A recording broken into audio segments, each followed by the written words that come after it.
duše.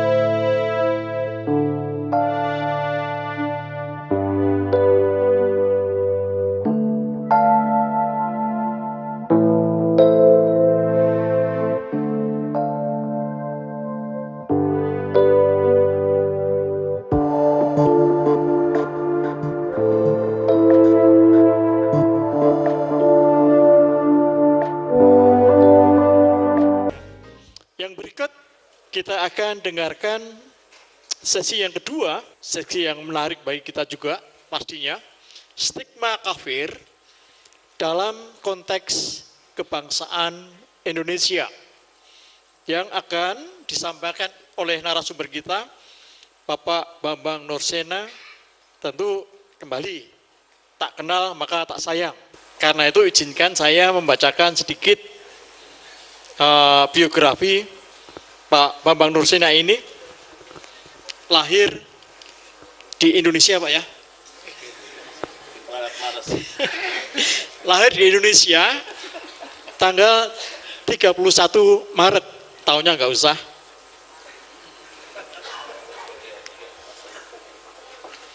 Sejak adalah pendiri Institute for Syriac Christian Studies yang disingkat ISGS. Sejak 97 mempelajari dari dekat gereja-gereja Arab di negara Timur Tengah yang menawarkan kekristenan sebagai wacana menembus kebuntuan dialog teologis Kristen dan Islam. Pendidikan juga sebagian di Indonesia, Doktor Hukum Pidana di Fakultas Hukum Universitas Brawijaya Malang, Master bidang hukum, ini perdata atau pidana Pak ya? Pidana semua ini. Master Hukum Universitas 17 Agustus Surabaya. Nah, sebelumnya adalah gimana bacanya ini? Dar Company for Islamic Institute Kairo, Mesir. Ada beberapa karya tulis, ada kira-kira 25 karya tulis ini, tidak perlu saya baca semua. Hampir semua dalam bahasa Inggris, bahasa Arab, karena beliau menguasai beberapa bahasa ini. Yang pertama, Jawa kuno. Nah, Jawa kuno itu beda dengan Jawa modern, pastinya. Kemudian bahasa Inggris, for sure, ya pastilah. Bahasa Arab, bahasa Ibrani, dan bahasa Aramik, atau bahasanya Tuhan Yesus Kristus. Nah, karena itu mari kita sama-sama simak presentasi dari Pak Bambang Nursena tentang stigma kafir dalam konteks kebangsaan Indonesia. 30 menit ke depan saya serahkan kepada Pak Bambang. Terima kasih. Shalom. Assalamualaikum warahmatullahi wabarakatuh. Om Swastiastu, Namo Buddhaya, Rahayu, Salam Kebajikan. Nah, Bapak Ibu, saudara-saudara, sebetulnya saya tidak seahli yang dibacakan itu, enggak sebetulnya. Ibaratnya kalau orang Jawa itu jalmo limpat seperapat tamat, kalau saya jalmo limpat seperapat minggat. Jadi pengetahuannya itu memang saya ini banyak meneliti, tetapi sebetulnya kalau dianggap ahli benar juga enggak sebetulnya. Dan karena apa? Karena itu sebetulnya kebutuhan dalam konteks interaksi sosial. Karena kalau kita hanya memahami satu aspek, misalnya agama kita, ini cenderung kita menilai agama orang dari ukuran kita, dan itu sumber salah paham besar. Saya bersyukur bahwa kita semua ini lahir di Indonesia yang diwarisi dengan warisan keberagaman yang sangat panjang. Oleh karena itu sebetulnya ketika kita bicara tentang bagaimana kita harusnya mewujudkan etos kehidupan berbangsa dan bernegara yang mewarisi living reality Bhinneka Tunggal Ika. Ternyata Bhinneka Tunggal Ika itu sekalipun asalnya, artinya original teksnya itu dari kitab Sutasoma atau Kakawin Purusada Santa, itu muncul tahun 1369 atau 65, ditulis oleh Rakawi Tantular, Mpu Tantular, dan konteksnya sebetulnya memang konteks teologis. Jadi kalau Romo Daniel memahami Bhinneka Tunggal Ika dari konsep teologi Kristen, ya tidak salah, karena memang asal usulnya Bhinneka Tunggal Ika itu tentu bagaimana menggali teologi kerukunan yang didasarkan atas agama yang ada saat Majapahit, yaitu Hindu dan Buddha. Maka teksnya itu disebut di dalam Seloka 139, pupuh kelima, Ruenika Datu Winuwus Wara Buddha Wiswa, Biniki Ring Apan Kena Parwanosen, Mangkang Jinat Wa Lawan Siwa Tat Wa Tunggal, Bhinneka Tunggal Ika Tanhana Dharma Mangrua. Kalau itu diterjemahkan secara bebas kira-kira begini, pada kenyataannya ada Hindu, ada Buddha, ada Siwa, ada Buddha. Sesuatu yang sebenarnya secara hakiki sesungguhnya itu tunggal, tapi bagaimana secara sekilas orang awam bisa membedakan gitu. Maka yang terjadi itu adalah, ini pendekatnya Mpu Tantular, the essence of Siwa and the essence of Buddha itu sesungguhnya tunggal, substansinya katanya. Bhinneka berbeda-beda itu, tunggal ika, tunggal itu. Jadi yang diterjemahkan tunggal itu bukan ika, tunggal itu ya tunggal, ika itu artinya. Kalau bahasa Jawa sekarang itu diteruskan oleh orang Jawa Timuran, iko sebetulnya. Nah kalau tunggal itu hanya satu. Bhinneka Tunggal Ika, beda-beda itu tapi tunggal itu. Tanhana, tidak ada dharma, kebenaran yang mendua, yang mangru. Jadi sekalipun disadari ada upaya untuk mendalami akar agama-agama, tapi toh pada hakikatnya satu katanya, karena Tuhan yang menciptakan langit bumi seisinya, yang kelihatan, yang tidak kelihatan, planet, binatang, manusia, sampai semut, uget-uget, itu adalah Tuhan yang satu. Makanya di pengakuan iman itu kalau di Kristen dikatakan nu'min bi ilahin wahid, aku percaya kepada Allah yang satu, yaitu yang maha kuasa, al-dobitul kul, qolikus sama'i wal ard, yang menciptakan langit dan bumi, kullu ma yuro wa ma la yuro, yang kelihatan dan yang tidak kelihatan. Maksudnya yang tidak kelihatan termasuk demit, setan, jin, peri, prayangan, gendruwo, tetean, ilu-ilu, banaspati. Itu diciptakan oleh Tuhan yang satu tadi. Maka tapi sebetulnya secara eksoteris, tanhana dharma mangrua, tidak ada kebenaran yang mendua. Tantular tetap menjadi seorang Buddhis, Gajah Mada seorang Buddhis, Hayam Wuruk sebagai seorang Siwa. Jadi artinya bahwa kebhinnekaan itu tidak menenggelamkan ketunggalan kita. Ketunggalan itu bisa dipahami dalam kebhinnekaan, tapi tidak pernah menghilangkan kebhinnekaan itu. Kita menjadi Indonesia ini tidak pernah menghilangkan kejawaan kita, kebataan kita, kekristenan kita, tidak. Tetapi harus berakar pada yang beda, tetapi ada kesatuan yang merangkum, yang menaungi, yang memayungi semua. Tentu kalau dulu pemahamannya bersifat teologis, sekarang bersifat ideologis politis. Maka orang Kristen pun bisa memahami Bhinneka Tunggal Ika dalam perspektif Kristen.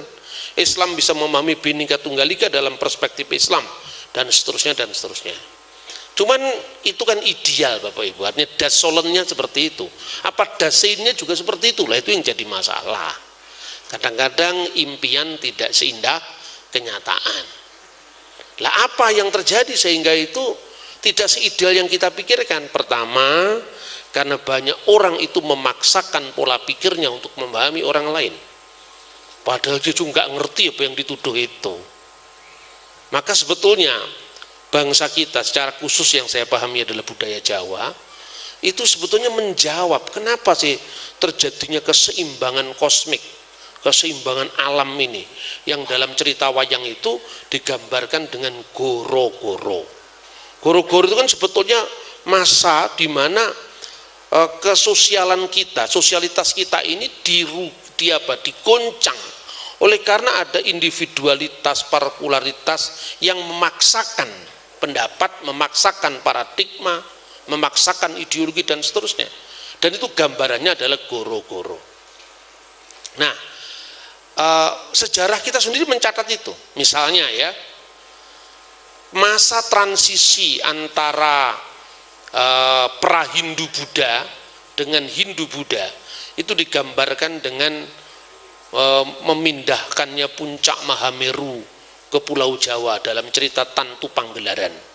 Bersamaan dengan itu hadirnya budaya Hindu Buddha itu digambarkan dengan cerita Ajisaka yang mengajarkan Hono Coroko, artinya mengajari peradaban baru, ditentang oleh komunitas yang lama yang diwakili dengan Dewoto Cengkar.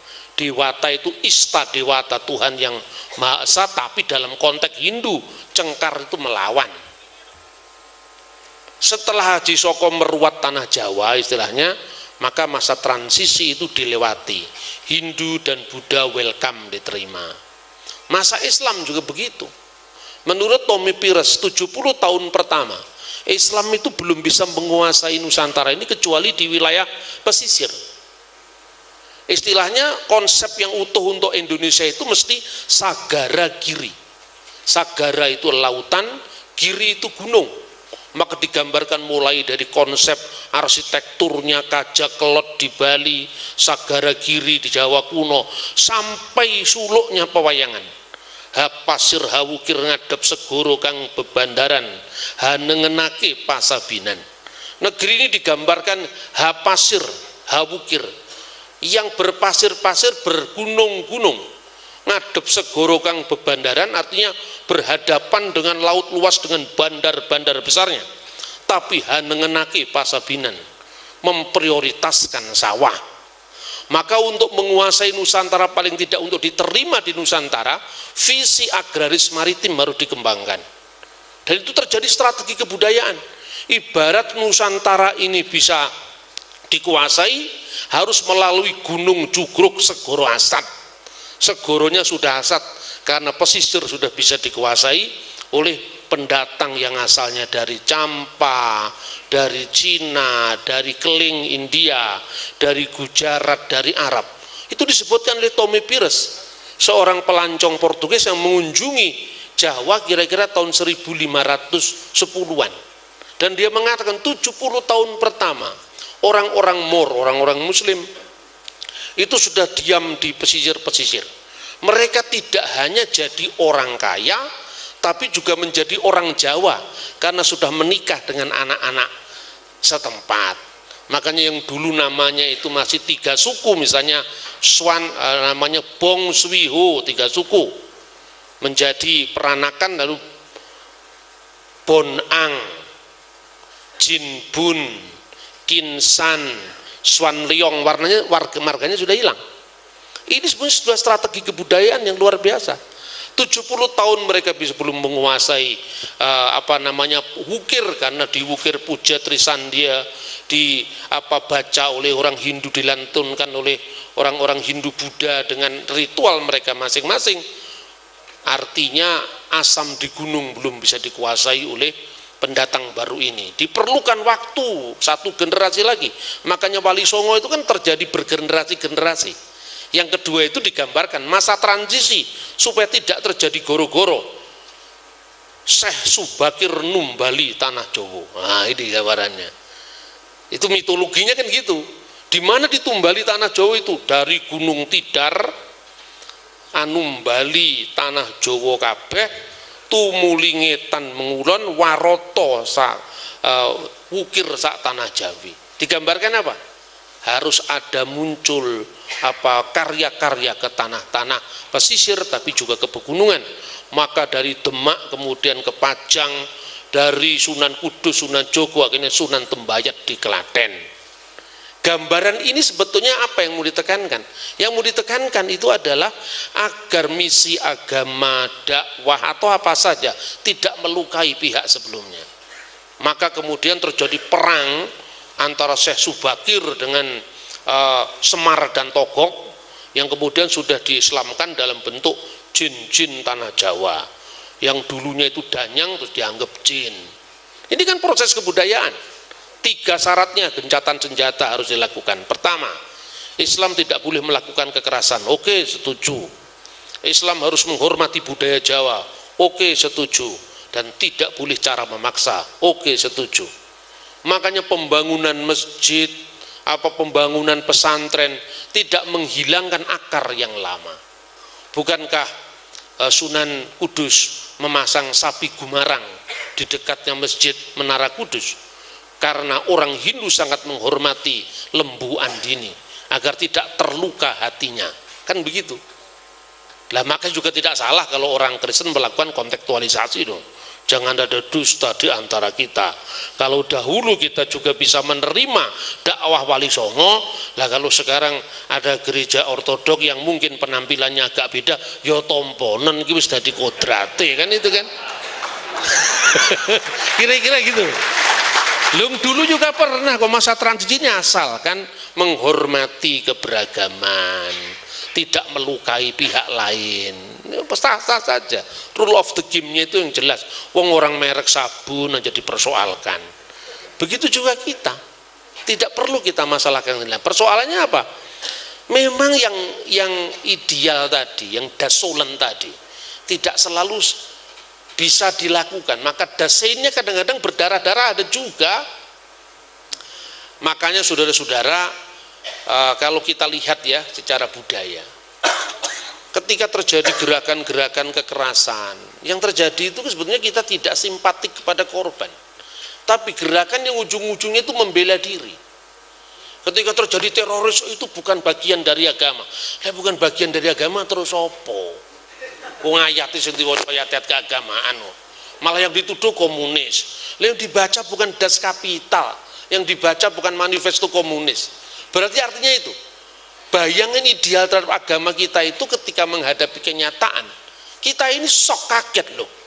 Kristen itu kan damai di bumi, Hindu itu kan jagat hita yasca iti dharma, Islam itu kan rahmatan lil alamin. Lu nyatanya ke orang, kan itu loh kira-kira. Makanya sebetulnya ada defense mekanisme yang berlebih-lebihan. Lalu kita mengatakan itu bukan agama, itu bukan Islam, itu bukan Kristen. Ya kenapa tidak diakui saja? Kalau itu memang orang Islam yang bikin, supaya nyembuhkannya gampang. Ayat sing kok waca ki wis bener apa durungan itu kan. Tapi kalau mengatakan komunis, dasar komunis kok Pak.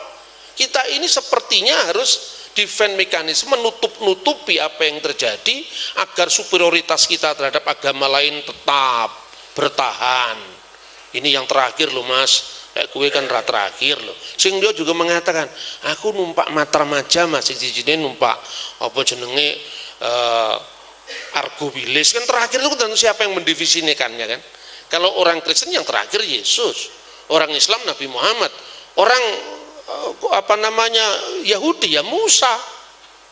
Jadi tidak usah memaksakan definisi terakhir kita terhadap orang lain yang bagi dia sudah terakhir itu. Nah ini yang konteks Bhinneka Tunggal Ika itu di situ, agree in disagreement. Apa yang saya lakukan selama ini sebetulnya saya tidak pernah mengintervensi agama lain.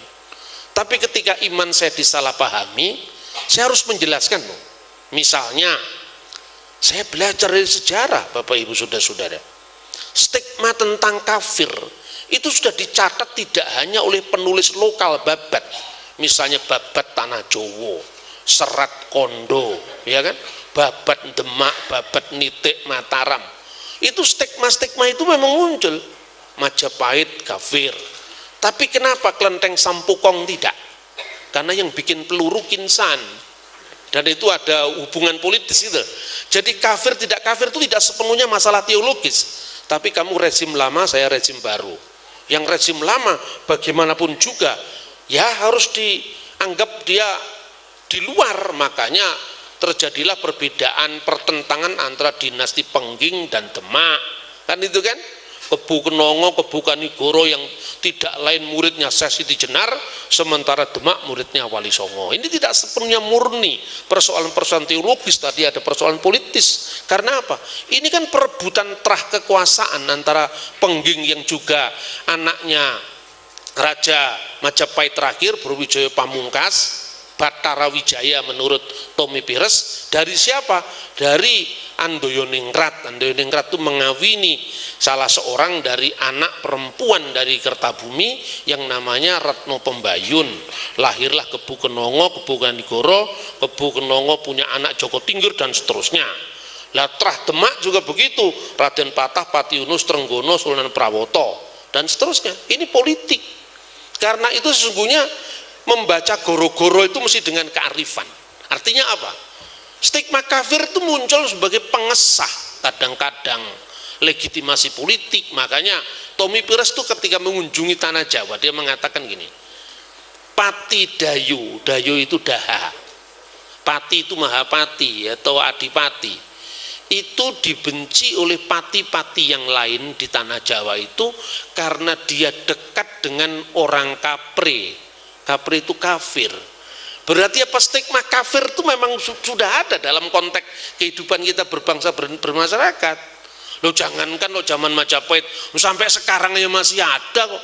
Kalau ada salib terus kemudian ada jin kafirnya kan masih ada itu. Janganlah ada dusta di antara kita. Yang terjadi sesungguhnya, panggillah seorang Kristen, suruh jelasin apa benar di salib itu ada jinnya. Lalu saya jawab, lah jin ki panganane balung. Kalau Anda membaca di kitab-kitab lama itu kan jin itu panganannya lulang. Lah ning kono ora enek balung resik. Biasanya salib dipasang gereja paling depan. Ora enek kotoran, padahal jin kan panganannya kotoran. Lah ora enek kotoran, enggak enek belung kan ya luwe jine. Ngalih kan itu kan. Gitu loh kira-kira. Jadi santai aja, sesuatu itu enggak usah dianggap terlalu serius itu loh. Sersan serius tapi santai. Yang lebih penting adalah tidak usah kita memprotek agama kita, karena kita itu tidak perlu dibela sebetulnya agama itu. Semestinya yang bela itu agama, bukan kita bela agama. Tuhan yang membela kita. Pangkatmu itu apa arep ngewangi Gusti Allah itu? Lu manusia itu umur 70 tahun. Ini bahasanya Gus Dur ini. Kalau kuat 80 tahun kata Alkitab. Lah kita ini kalau dibandingkan dengan kayu jati, wit ringin, itu kan tidak ada bandingannya toh. Coba kalau pohon beringin di setiap alun-alun kota itu bisa berbicara, itu kan cerita